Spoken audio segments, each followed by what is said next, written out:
Very much for joining us. Well, the disappointment was more because, we were expecting that your grinding unit will start. Sales volume only 0.9 million tons.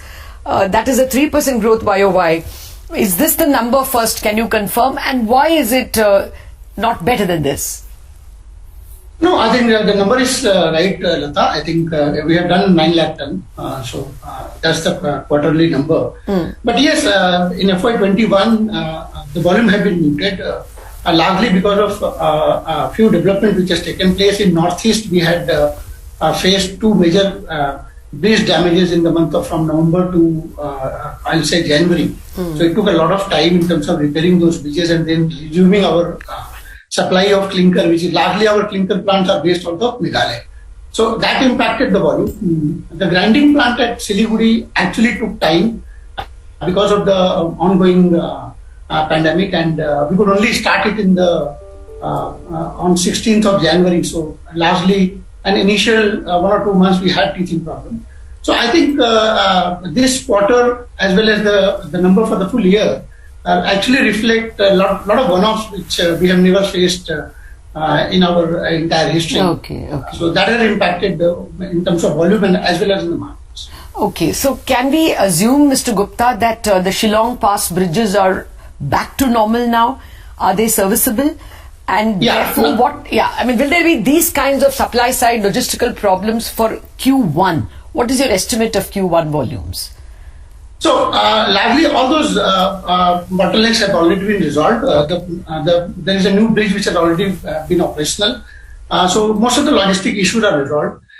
We also seen in the last entire, I'll say from November onward, we have seen a lot of freight cost pressure because the freights have gone up because there were only few small supplies which was coming in. So that has also impacted the overall margins. But from April onward, most of the things have been resolved.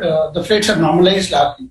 So hopefully we will be doing at least a double-digit kind of a volume growth in Q1. Double-digit volume growth in Q1. All right, that's good to hear. What about pricing? Can you give us some trends on what pricing has been so far and what kind of expectations would you have over the next 1 to 2 quarters?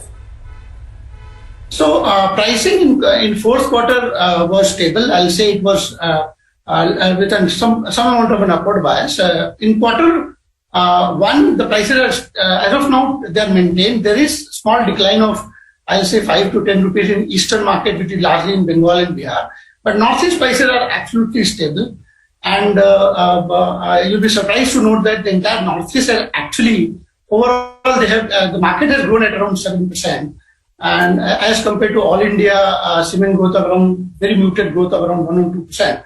So we are pretty hopeful that East will, in terms of demand, it will do much better in FY22, and prices look stable from here on.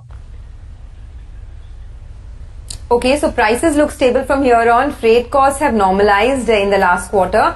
What does all of this mean for your EBITDA per ton? Can you get back to that normal range of 1200 to 1300 rupees per ton anytime soon?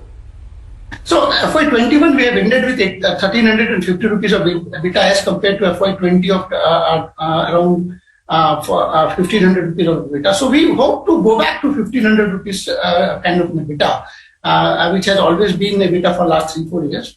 We hope to come back to 1500 kind of EBITDA. Okay, that's good to hear. Any inorganic growth?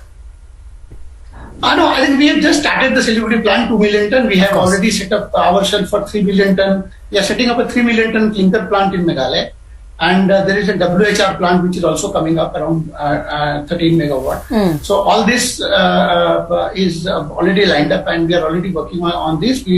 I think the entire 3 million ton plant will start, will be commissioned within 3 years. No, I asked, Mr. Gupta, I asked because I think you have 500 crore of free cash, right? Yeah, we do have free cash of around 500 crore. This year also we have generated around 360. The EBITDA alone, the cash generations are around 300 crores.